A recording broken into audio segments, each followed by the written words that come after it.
Ezekiel 16. The word of the Lord came to me. Son of man, confront Jerusalem with her detestable practices and say, This is what the sovereign Lord says to Jerusalem. Your ancestry and birth were in the land of the Canaanites. Your father was an Amorite and your mother a Hittite. On the day you were born your cord was not cut, nor were you washed with water to make you clean, nor were you rubbed with salt or wrapped in cloths. No one looked on you with pity or had compassion enough to do any of these things for you. Rather, you were thrown out into the open field, for on the day you were born you were despised. Then I passed by, and saw you kicking about in your blood. And as you lay there in your blood, I said to you, Live. I made you grow, like a plant of the field. You grew and developed and entered puberty. Your breasts had formed and your hair had grown, yet you were stark naked. Later I passed by, and when I looked at you and saw that you were old enough for love, I spread the corner of my garment over you and covered your naked body. I gave you my solemn oath and entered into a covenant with you, declares the sovereign Lord, and you became mine. I bathed you with water and washed the blood from you and put ointments on you. I clothed you with an embroidered dress and put sandals of fine leather on you. I dressed you in fine linen and covered you with costly garments. I adorned you with jewelry. I put bracelets on your arms and a necklace around your neck. And I put a ring on your nose, earrings on your ears, and a beautiful crown on your head. So you were adorned with gold and silver. Your clothes were of fine linen and costly fabric and embroidered cloth. Your food was honey, olive oil, and the finest flour. You became very beautiful and rose to be a queen. And your fame spread among the nations on account of your beauty, because the splendor I had given you made your beauty perfect, declares the sovereign Lord. But you trusted in your beauty, and used your fame to become a prostitute. You lavished your favors on anyone who passed by, and your beauty became his. You took some of your garments to make gaudy high places where you carried on your prostitution. You went to him, and he possessed your beauty. You also took the fine jewelry I gave you, the jewelry made of my gold and silver, and you made for yourself male idols and engaged in prostitution with them. And you took your embroidered clothes to put on them, and you offered my oil and incense before them. Also the food I provided for you, the flour, olive oil, and honey I gave you to eat, you offered as fragrant incense before them. That is what happened, declares the sovereign Lord. And you took your sons and daughters whom you bore to me, and sacrificed them as food to the idols. Was your prostitution not enough? You slaughtered my children and sacrificed them to the idols. In all your detestable practices and your prostitution you did not remember the days of your youth, when you were naked and bare, kicking about in your blood. Woe, woe to you, declares the sovereign Lord. In addition to all your other wickedness, you built a mound for yourself and made a lofty shrine in every public square. At every street corner you built your lofty shrines and degraded your beauty, spreading your legs with increasing promiscuity to anyone who passed by. You engaged in prostitution with the Egyptians, your neighbors with large genitals, and aroused my anger with your increasing promiscuity. So I stretched out my hand against you and reduced your territory. I gave you over to the greed of your enemies, the daughters of the Philistines, who were shocked by your lewd conduct. You engaged in prostitution with the Assyrians too, because you were insatiable. And even after that you still were not satisfied. Then you increased your promiscuity to include Babylonia, a land of merchants. But even with this you were not satisfied. I am filled with fury against you, declares the sovereign Lord, when you do all these things, acting like a brazen prostitute. When you built your mounds at every street corner and made your lofty shrines in every public square, you were unlike a prostitute, because you scorned payment. You adulterous wife! You prefer strangers to your own husband.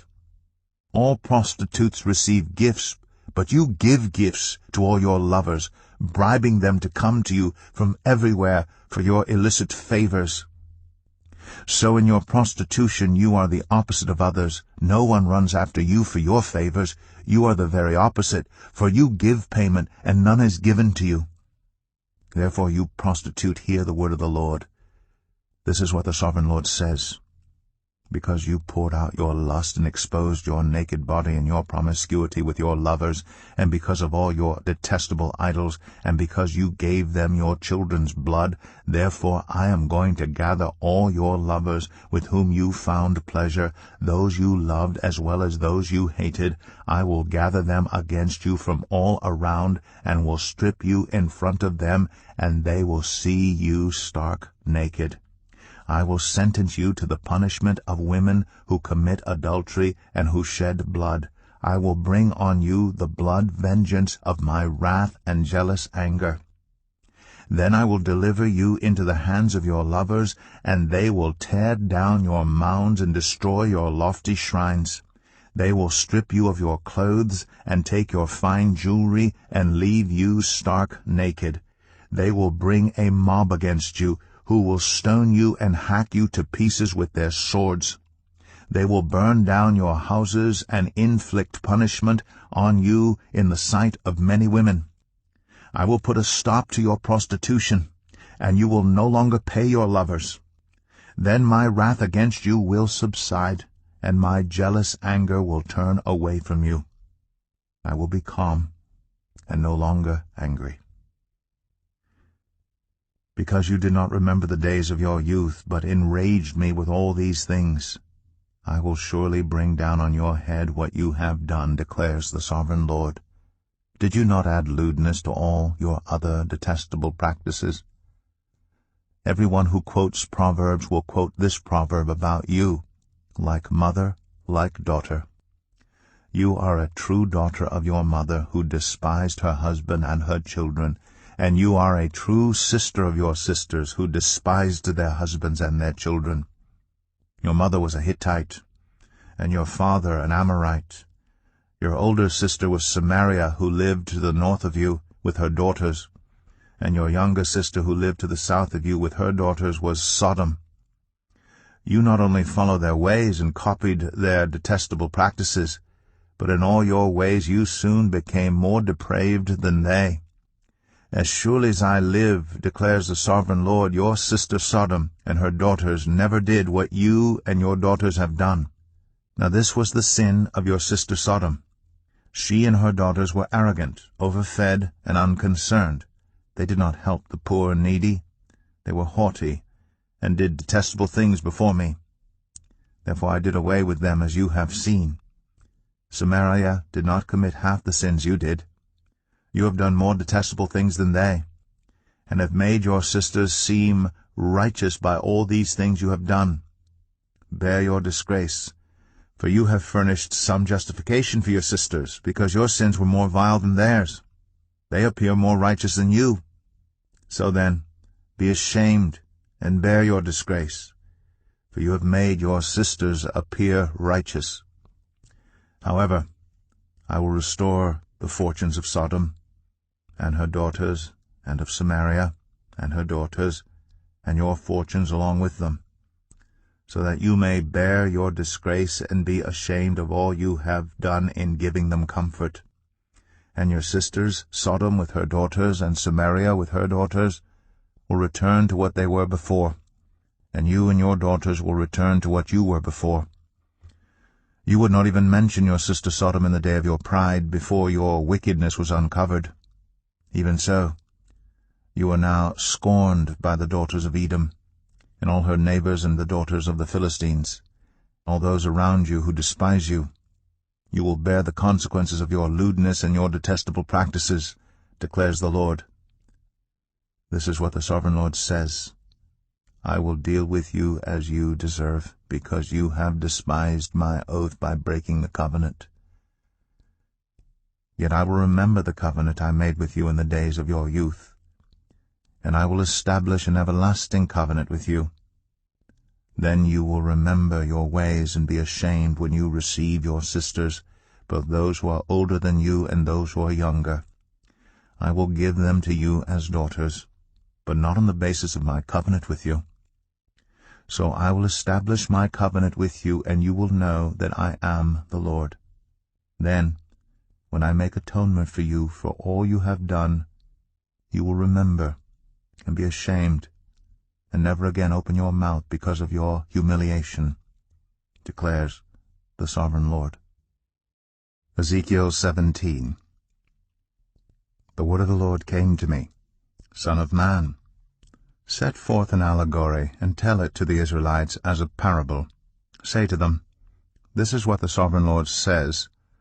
A great eagle with powerful wings, long feathers, and full plumage of varied colors came to Lebanon, taking hold of the top of a cedar. He broke off its topmost shoot and carried it away to a land of merchants, where he planted it in a city of traders.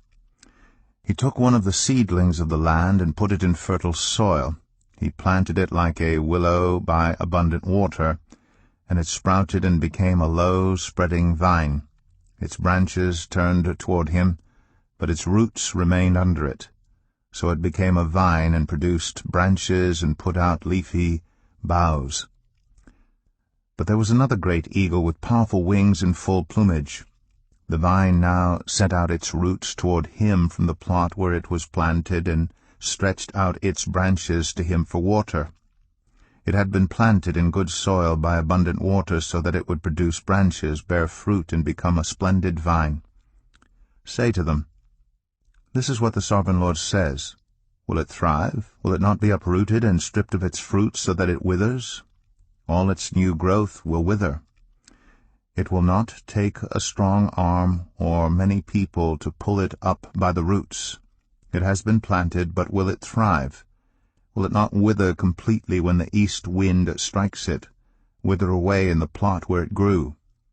Then the word of the Lord came to me. Say to this rebellious people, Do you not know what these things mean? Say to them, The king of Babylon went to Jerusalem and carried off her king and her nobles, bringing them back with him to Babylon. Then he took a member of the royal family and made a treaty with him, putting him under oath. He also carried away the leading men of the land, so that the kingdom would be brought low, unable to rise again, surviving only by keeping his treaty. But the king rebelled against him by sending his envoys to Egypt to get horses and a large army. Will he succeed? Will he who does such things escape? Will he break the treaty and yet escape? As surely as I live, declares the Sovereign Lord, he shall die in Babylon, in the land of the king who put him on the throne, whose oath he despised and whose treaty he broke. Pharaoh, with his mighty army and great horde, will be of no help to him in war, when ramps are built and siege works erected to destroy many lives. He despised the oath by breaking the covenant, because he had given his hand in pledge, and yet did all these things. He shall not escape. Therefore this is what the Sovereign Lord says. As surely as I live, I will repay him for despising my oath and breaking my covenant. I will spread my net for him, and he will be caught in my snare. I will bring him to Babylon and execute judgment on him there, because he was unfaithful to me. All his choice troops will fall by the sword, and the survivors will be scattered to the winds. Then you will know that I, the Lord, have spoken. This is what the Sovereign Lord says. I myself will take a shoot from the very top of a cedar and plant it. I will break off a tender sprig from its topmost shoots and plant it on a high and lofty mountain. On the mountain heights of Israel I will plant it. It will produce branches and bear fruit and become a splendid cedar. Birds of every kind will nest in it. They will find shelter in the shade of its branches. All the trees of the forest will know that I, the Lord, bring down the tall tree and make the low tree grow tall. I dry up the green tree and make the dry tree flourish. I, the Lord, have spoken, and I will do it.